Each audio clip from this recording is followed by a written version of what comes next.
그다음에 지금의 팬덤 문화도 굉장히 종교적 형태를 띠고 있어요. 팬덤.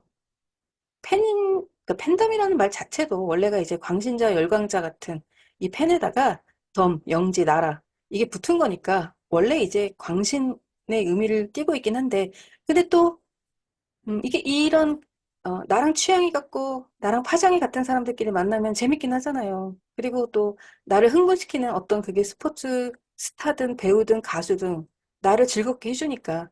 근데 그 팬클럽에 가입을 해서 활동을 하다 보면 그 팬들의 수가 많으면 많을수록 문화적 영향력을 미치죠. 그럼 그 문화적 영향력은 경제적 영향력으로도 미치면서 사회적 영향력으로 이어지는. 그러다 보면은 이제 집단이라는 것 자체가 사람이 많이 모이면 영향력을 끼치게 되어 있죠. BTS와 아미 같은 경우에도 사제와 신도처럼 여기도 뭐가 있냐는 간증 문화가 있어요. 내가 죽고 싶었는데 또는 나는 자살기도까지 한 사람인데 BTS의 누구를 통해서 역경을 극복하고 어려움을 타게 했다. BTS의 노래를 보면서 그 BTS의 가사를 들으면서 희망과 비전을 느꼈다. 이런 것들은 하나의 이제 간증 문화처럼 생각할 수 있고요.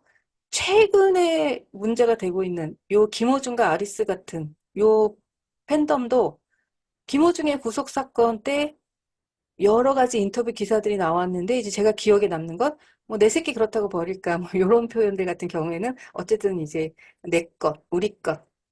어쨌든 그 팬덤 안에 들어가 있을 때는 그 파장이 맞는 사람들끼리, 주파수가 맞는 사람들끼리 그 즐거움이란 게 있잖아요. 그러니까는 훨씬 더 내 가족 같고 내 피부치 같은 이제 이런 상태가 되는 거고 가수님이라면서 이제 옹호를 하고 왜 김어중만 갖고 그래? 정치권 니네는 또 맞는 말이긴 하죠. 이러면서 이제 정치권을 비판도 한단 말이에요. 이제 그랬을 때 단순히 낱낱이 가서 콘서트에 참여하는 거하고는 다르고 이 팬덤이라고 모여있는 이 형태들은 힘을 갖게 되는 그래서 사회적 목소리를 내고 사회적 목소리를 내니까 그것이 기사화도 된단 말이에요. 근데 내가 혼자서 좋아하고 혼자서 중얼중얼 해봐야 그거는 이제 사회적 영향력을 미치지를 못하죠. 그래서 그 쪽수의 힘이란 거, 규모의 힘이란 건 굉장히 중요하다. 그래서 이번에 보니까 김어중 어, 우상화 생가 조성 이래갖고 이제 기사가 나온 게 있더라고요. 그래서 뭔가 그러고 봤더니 진짜 김호중 생가는 아니래요. 근데 팬이 김호중 생가처럼 꾸며놓고 여기서 이제 그 팬들이 모여서 놀기도 하고 모임도 갖고 관광객도 오고 뭐 그런 식으로 생가 조성을 했다고 하더라고요. 그래서 모르는 사람이 보면은 진짜 생가라고 생각할 수도 있잖아요. 그럼 이제 우상화 문제가 생길 수도 있는 거고요. 근데 지금 이제 김호중 씨가 너무 곤란에 처하다 보니까 여기도 지금 이제 좀 발길이 뜸해지고 있다고 합니다. 그래서 제가 팬덤을 통해서 말하고 싶은 건 팬덤이 좋다 나쁘다 그런 게 아니고요. 자, 내가 의지할 곳, 그리고 모였는데 막 파장이 서로 팍팍팍 맞아가지고 여기서 내가 힘과 비전이 생기고, 아, 죽고 싶은 사람이 어떤 팬덤의 일원이 되면서 살고 싶고 비전을 가졌다 그러면 그건 좋은 거죠. 죽고 싶은 사람이 결국은 죽어야 좋은 거겠습니까? 죽고 싶은 사람이 어떤 형태로든 살고 싶게 만들면 그게 좋은 거지. 그 효과가 팬덤에 있고요. 그게 종교적 효과랑 같다 그 얘기예요. 그게. 그래서 이 팬덤들이 확산이 돼서 굉장히 대상이 다양해져서 책, 게임, 만화, 영화, 드라마, 작가, 정치, 예술가, 유튜버, 셀럽 등등등 요즘은 진짜 어, 다양성의 시대다 보니까 팬덤의 형태도 그만큼 다양합니다. 그리고 이제 팬덤 문학도 따로 있어서 내가 그냥 단순히 팬의 한 명이었는데 그 소비자가 생산자가 돼서 팬덤들을 위한 공모전이나 거기서 뽑힌 사람들이 책으로 출간도 하고요. 근데 또 이제 동족 혐오라는 게 있죠. 우리가 원래 가까우면 싫어하고 우리가 누군가를 어마어마하게 미워하면 다 가까운 사람들이잖아요. 그러니까 아니까 더 미운 거죠. 그래서 이제 가족, 나를 힘들게 하는 거, 가족 또는 내 가까운 친구, 동료 뭐 이렇게 되는 거지. 우리가 뭐 알지도 못하는 사람을 미워하진 않잖아요. 마찬가지로 이 팬덤들 같은 경우에도 비슷한 팬덤들끼리는 또 서로 혐오하는 그런 문화가 있고요. 그래서 덕후의 적은 덕후, 빠가 까를 만든다. 요런 형태들. 아니까 싫어. 요런 게 있고요. 동일 범죄에서 팬덤끼리는 극딜을 하는 요런 문화도 없지 않아 있더라고요. 이런 것들도 보면 굉장히 종교적이죠. 종교도 원래 가까운 종교끼리 싫어하잖아요. 아니까 미운 겁니다. 그리고 지금 우리나라 같은 경우에는 특히나 이 정당이 하나의 이제 팬덤 문화를 형성하고 있어서 팬덤 정치들이 이루어지고 있죠.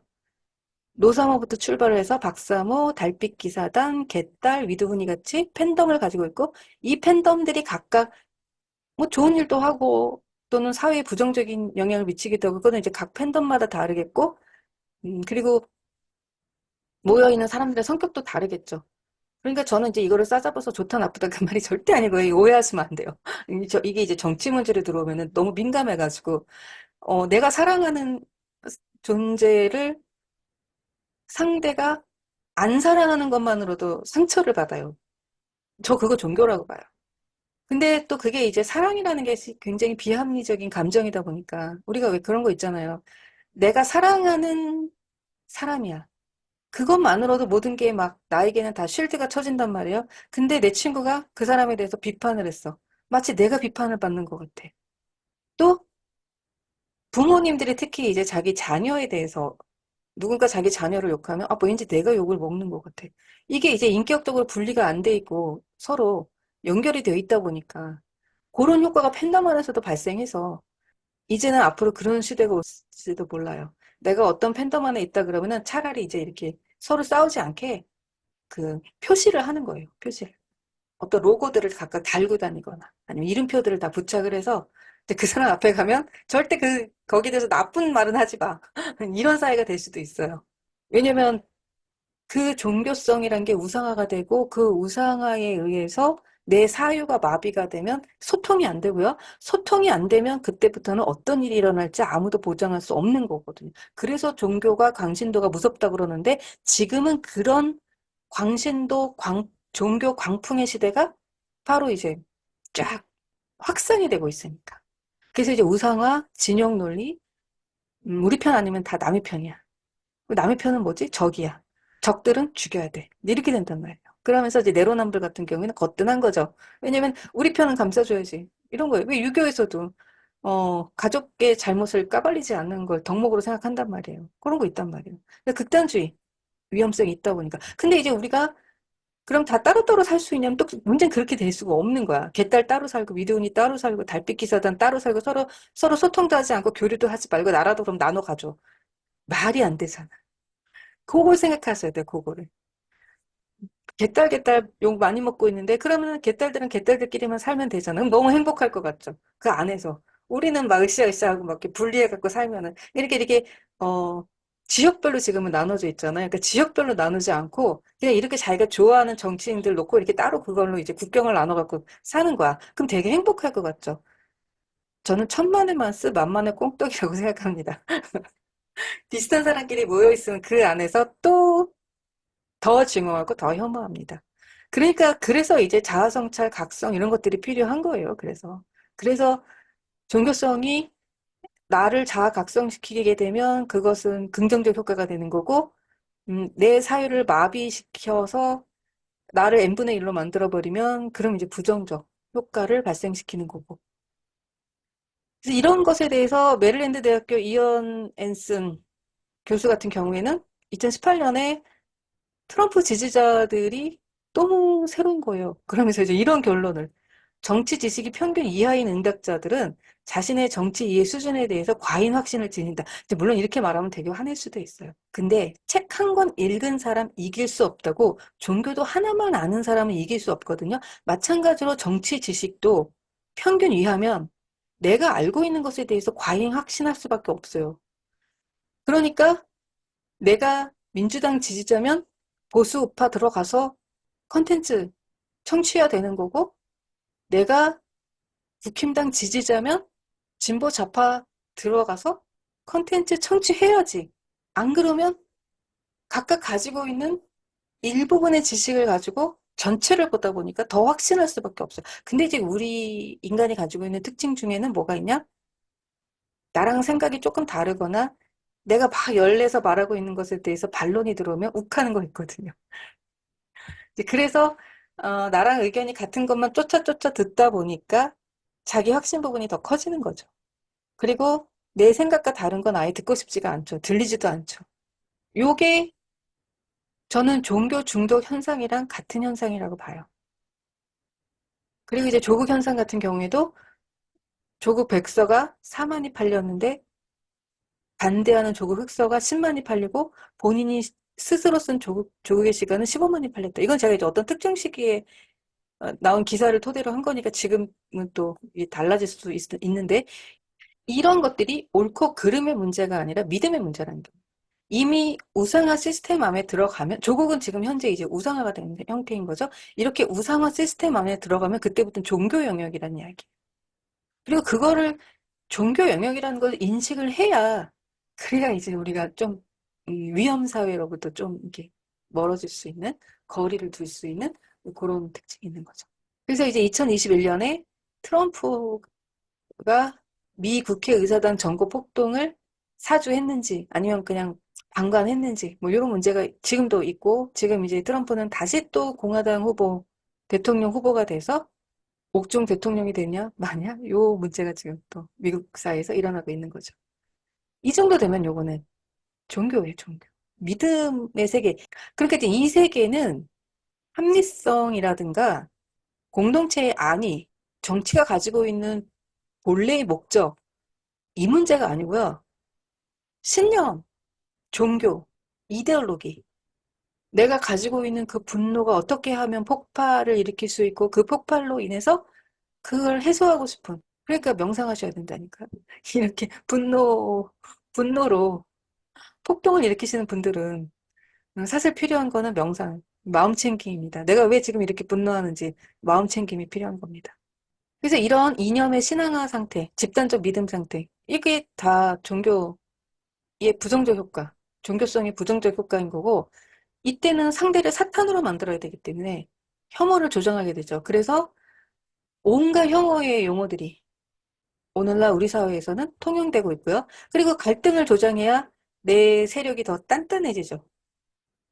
사실은 이렇게 생각할 수도 있고 저렇게 생각할 수도 있어. 큰 맥락 안에서 보면은 이건 이렇게 이해되고 저건 저렇게 이해돼. 이렇게 되면은 갈등이 생기지 않는단 말이에요. 공론의 장에서 토론을 통해서 합의가 이루어지면 갈등이 조장이 안 돼. 그러면은 사실 이런 집단 체계는 무너져요. 그러니까 이념이나 세대나 지역, 성별, 빈부, 인종, 민족, 정권과 국가를 동일시하면서 국뽕이나 국가냐 이제 이런 식으로 극단적으로 이렇게 가면서 갈등을 조장해야 물론 국뽕 자체가 나쁜 건 아니에요. 근데 이제 이런 국뽕이 또 어, 작용 반작용이라는 게 있기 때문에 아주 쉽게 국가로 갈 수도 있고요. 여기 단위가 작아지면 특정 세대나 특정 지역을 놓고 국가랑 동일시해서 아 대한민국은 이래서 안 돼. 아, 한국인은 이래서 안 돼. 이렇게 될 수도 있고요. 이런 갈등 조장의 위험이 매우 크다.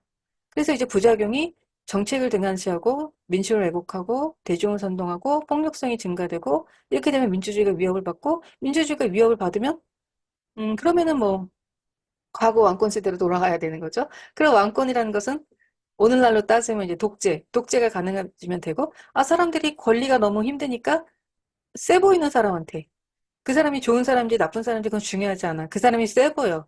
세 보이는 사람한테 내 권력을 위임해서 동일시를 하는 거죠. 그래서 나도 어떤 상태가 되기를 원해요? 센 상태가 되기를 원해요. 나도 세고 싶어. 나도 강자가 되고 싶어. 근데 내가 직접 강자가 될 수는 없으니까 강자가 될 수 있는 사람한테 내 권력을 위임해 줌으로써 동일시를 하는 거죠. 그게 위험한 상태고 지금 현재 우리나라 정치가 그 상태에 있는 위험한 상태예요, 사실. 이래서 사실은 국가 위기라는 말이 맞긴 맞습니다. 아, 다 어떻게 해야 돼요? 마음 챙김 좀 해야 되는데. 그리고 이제 커뮤니티나 온라인 사이트 같은 경우에도요, 이 규모가 커지면 권력화가 돼요.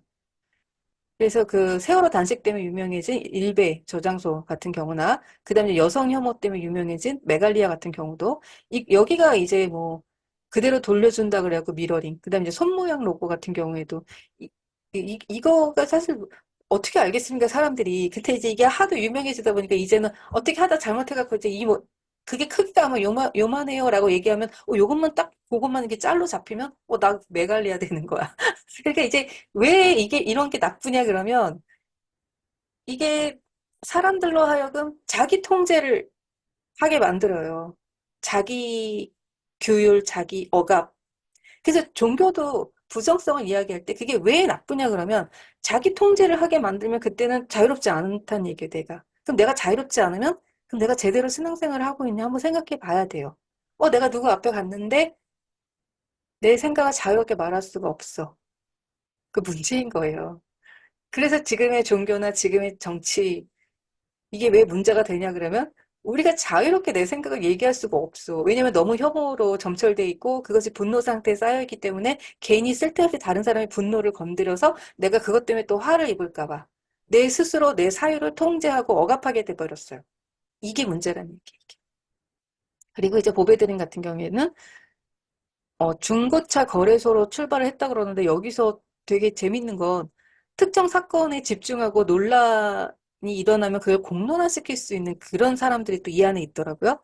그리고 또 DC 인사이드 같은 경우에는 뭐 반말 조롱 비하 때문에 문제가 되고 있기도 하지만 여기도 보면 어마어마하게 방문자 수가 많다 보니까 여기서 생기는 신조어나 은어 유머 같은 것들이 인터넷 전체를 유행하고 선도하는 그런 영향력이 있고요. 당근마켓은 그냥 중고 거래를 하는 곳인데 여기도 또 어마어마하게 방문자가 많다 보니까 그러면은 방문자가 많으면 작은 커뮤니티들이 그 안에서 다시 생기고 그 커뮤니티들을 또 주도하는 사람들에 의해서 새로운 이슈들이 나오게 되고 또는 그걸 추종하는 사람들이 생기면 그 권력이란 게 생겨요. 그래서 규모가 가지고 있는 권력 이렇게 되면은 맹목적인 추종자들은 뭐가 되면 신도가 되는 거예요. 그래서 규모라는 것은 항상 이렇게 권력화될 그 가능성이란 게 있고요. 그 가능성은 사실 종교성, 우리가 가지고 있는 인간의 본성과 관련이 있다. 이렇게 해서 저는 이제 오늘 그 베다로부터 출발을 해서 베다는 이제 인도, 힌두교, 경전인데 다양한 신들이 있고 다양한 신들이 서로 겹쳐져 있는데 굉장히 인간의 본성들을 잘 건드리고 있고 그런 본성의 연장선상에서 우리가 종교성을 이야기할 때 오늘날의 명상이나 마음 챙김까지 이렇게 흐르는 그 연결선, 연장선 안에서 우리가 이해해 볼 수 있다라고 말할 수 있겠습니다. 혹시 다른 의견 있으시거나 질문 있으시면 댓글로 달아주시면 제가 답글로 남기겠습니다. 그럼 좋은 하루 보내세요.